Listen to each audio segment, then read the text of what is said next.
नमस्कार, मी सावित्री आणि आपल्या या हेल्थ जर्नीमध्ये माझ्या आपल्या यूट्यूब चॅनलमध्ये तुमचं स्वागत आहे। तर आज आपण एका महत्त्वाच्या पण दुर्लक्षित विषयावर बोलणार आहोत। तो विषय म्हणजे थायरॉइड। भारतात पाहायला गेलं तर दर 10 व्यक्तीमागे 4 ते 5 व्यक्तींना थायरॉइडचा त्रास आहे। विशेषतः पाहिलं तर महिलांमध्ये थायरॉइडचं प्रमाण हे जास्त असतं, कारण हार्मोनल चेंजेस हा मेन घटक असल्यामुळे महिलांमध्ये त्याचं प्रमाण जास्त प्रमाणात जाणवतं। तर हा खूप महत्त्वाचा पण दुर्लक्षित असा विषय आहे। तर आज आपण थायरॉइड कशामुळे होतो, त्याच्यावर कोणते उपाय केले पाहिजेत, कोणता आहार घेतला पाहिजे, कशी लाईफस्टाईल ठेवली पाहिजे, कोणते योगासने केली पाहिजे, कोणतं प्राणायाम केलं पाहिजे हे पाहणार आहोत। त्यामुळे व्हिडिओ नक्की शेवटपर्यंत पहा आणि चॅनलवर नवीन असाल तर चॅनलला सबस्क्राईब करा। तर थायरॉइड म्हणजे काय? आपल्या गळ्याच्या पुढच्या भागामध्ये ही ग्रंथी असते जी आपला हार्मोन्स बॅलन्स करण्याचं काम करत असते।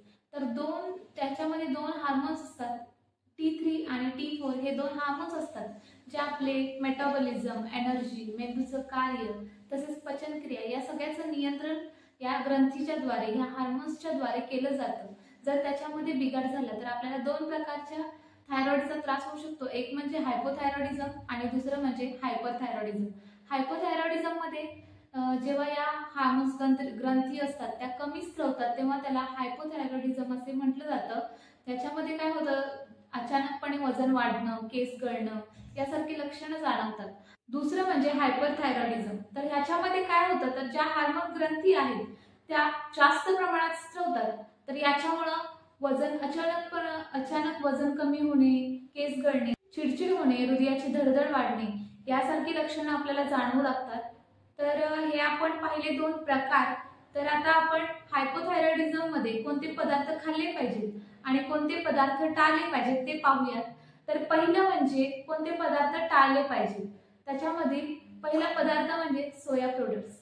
जेव्हा आपण सोया प्रोडक्ट्स किंवा टोफू यासारखे पदार्थ खातो तेव्हा आपल्या जे हार्मोन्स आहेत, थायरॉइड ग्रंथीमध्ये जे हार्मोन्स आहेत ते शोषण्यासाठी अडचण निर्माण होते। दुसरं म्हणजे क्रुसिफेरस व्हेजिटेबल्स, म्हणजेच आपल्या घरात ज्या अवेलेबल असतात त्या पत्ताकोबी, ब्रोकोली यासारख्या ज्या पानांच्या भाज्या असतात, पत्ताकोबी सारख्या भाज्या असतात, अशा भाज्या आपण खाणं टाळलं पाहिजे। सहसा त्या जर खायच्याच असतील तर त्या आपण शिजवून खाल्ल्या पाहिजेत।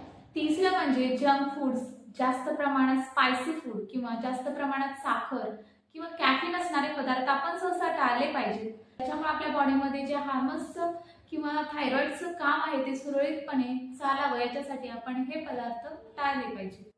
कोणते पदार्थ खाल्ले पाहिजेत हे पाहूया। तर पहिला पदार्थ म्हणजे आयोडीन रिच फूड खाल्ले पाहिजे, ज्याच्यामधून आपल्याला आयोडीन मिळतं। अशा प्रकारचं सॉल्ट आपण घेतलं पाहिजे, पण अति प्रमाणातही खायचं नाही, ते बॅलन्स मध्ये खाल्लं पाहिजे। दुसरं म्हणजे झिंक ज्याच्यामधून आपल्याला मिळतं असे पदार्थ आपण खाल्ले पाहिजे, जसे की भोपळ्याच्या बिया, हरभरा डाळी यासारखे पदार्थ आपण खाल्ले पाहिजे। दुसरं म्हणजे सेलेनियम फूड्स आपण खाल्ले पाहिजे, म्हणजेच नट्स, सूर्यफूलच्या बिया, कांदा, लसूण यासारखे पदार्थ आपण खाल्ले पाहिजे।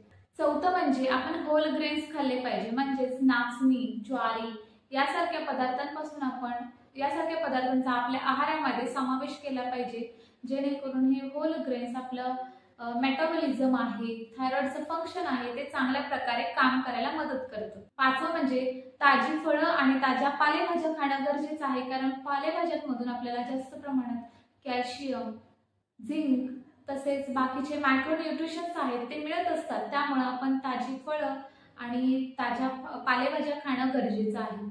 तर याच्यामध्ये कोणते योगासनं केली पाहिजेत ते पाहूयात। तर पहिलं म्हणजे सर्वांगासन। सर्वांगासन हे थायरॉइडचं आसन मानलं जातं, त्यामुळे आपण रेग्युलरली सर्वांगासन केलं पाहिजे। दुसरं म्हणजे मत्स्यासन। मत्स्यासनमुळे आपल्या थायरॉइड ग्रंथीवर थोडंसं ताण येतो आणि त्याच्यामुळे त्याचं काम चांगलं होण्यासाठी मदत होते। तिसरं म्हणजे भुजंगासन। भुजंगासन याच्यामुळे सुद्धा थायरॉइड ग्रंथीला एक ताण मिळतो आणि त्याच्यामुळे थायरॉइड ग्रंथीचं काम चांगलं व्हायला मदत होते। चौथा, कपालभाती प्राणायाम केला पाहिजे। तसेच पाचवं म्हणजे अनुलोम विलोम हा प्राणायाम केला पाहिजे। हे आपण फक्त एक दिवस केलं म्हणजे नाही, तर कंटिन्यूली आपण रेग्युलरली केलं पाहिजे। आपल्या लाईफस्टाईल मध्ये चेंज केलं पाहिजे। 7 ते 8 तासाची झोप घेतली पाहिजे, तसेच पुरेसं पाणी पिलं पाहिजे आणि रोजचा रोज व्यायाम केला पाहिजे, योग्य आहार घेतला पाहिजे। तसेच रोज 10 मिनिट स्वतःसाठी 10 मिनिट काढून मेडिटेशन केलं पाहिजे, जेव्हा आपल्याला स्ट्रेस कमी होतो तेव्हा आपले हार्मोन्स सुद्धा चांगले काम करायला लागतात. थायरॉइड आपली चांगलं काम करायला लागते, थायरॉइड ग्रंथी चांगलं काम करायला लागते.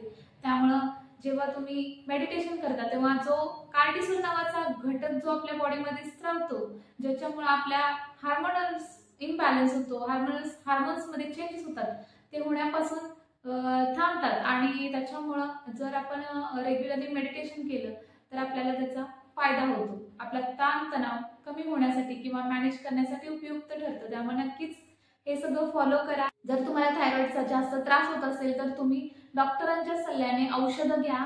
औषधं घेतल्याबरोबर औषधासोबत या सगळ्या गोष्टी नक्की फॉलो करा. आणि व्हिडिओतली माहिती उपयुक्त वाटली असेल तर नक्की तुमच्या प्रियजनांसोबत शेअर करा, तुमच्या मैत्रिणींसोबत, बहिणींसोबत शेअर करा. आणि व्हिडिओ आवडला असेल तर लाईक करा, शेअर करा आणि सबस्क्राईब करा. धन्यवाद.